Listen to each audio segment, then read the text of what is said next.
Glory to God the Father and Son Yeshua Mashiach. 2 Chronicles chapter 24. Joash does right. Joash was 7 years old when he began his reign, and he reigned 40 years in Jerusalem. His mother's name was Sivia, from Beer-sheba. Joash did what was right from Adonai's perspective throughout the lifetime of Jehoiada the Cohen. Jehoiada chose 2 wives for him, and he became the father of sons and daughters. Joash repairs the house of the Lord. Sometime later, Joash decided to restore the house of Adonai. He gathered the Kohanim and Levium and said to them, "Go out to the cities of Yehuda, and collect money each year from all Israel to repair the house of your God. See that you do this promptly." But when the Levium procrastinated, the king summoned Jehoiada the chief and said to him, "Why haven't you demanded that the Levium bring in from Yehuda and Jerusalem the tax prescribed by Moshe the servant of Adonai and by the community of Israel, for the tent of the testimony?" For the sons of that wicked Athaliah had broken up the house of God, and they had given all the consecrated things belonging to the house of Adonai to the Baalim. Then, at the king's order, they made a box and placed it outside the entrance to the house of Adonai. They proclaimed throughout Yehuda and Jerusalem that the tax Moshe the servant of God had imposed on Israel in the desert should be brought in for Adonai. All the leaders and all the people were glad to bring in their contributions and put them in the box, until it was full. When the box was brought to the king's officials by the Levium, and when they saw how much money there was, the king's secretary and the chief Cohen's official came and emptied the box. Then they took it and returned it to its place. They did this daily, and they collected money in abundance. The king and Jehoiada gave it to those in charge of taking care of the house of Adonai. They, in turn, hired stone workers and carpenters to restore the house of Adonai, also iron and bronze workers to repair the house of Adonai.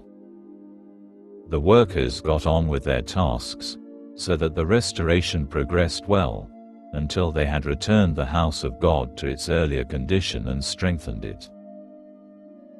When they had finished, they brought the rest of the money to the king and Jehoiada, and it was used to make equipment for the house of Adonai, articles for ministry, buckets, fire pans, and utensils of gold and silver. So they offered burnt offerings in the house of Adonai regularly throughout the time of Jehoiada. The death of Jehoiada. But Jehoiada grew old, and when he was full of days, he died. He was 130 years old when he died.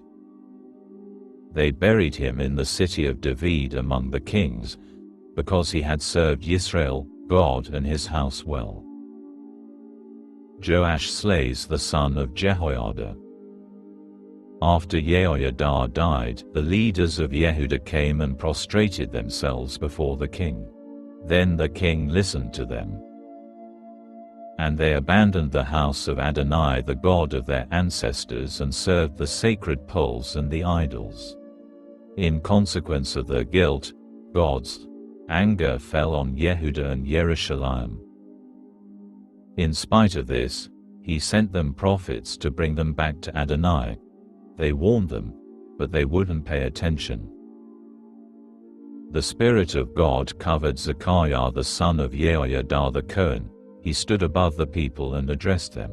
"Thus says God, why are you transgressing the mitzvot of Adonai and courting disaster? Because you have abandoned Adonai, he has abandoned you."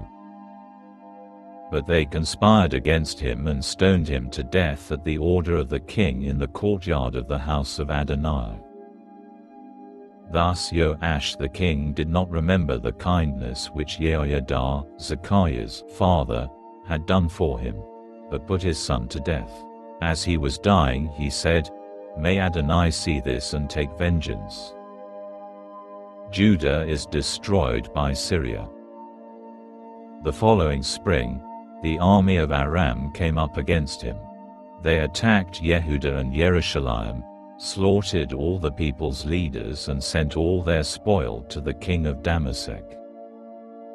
Although the army of Aram attacked with only a small company of men, Adonai handed over a very great army to them, because they had abandoned Adonai the God of their ancestors.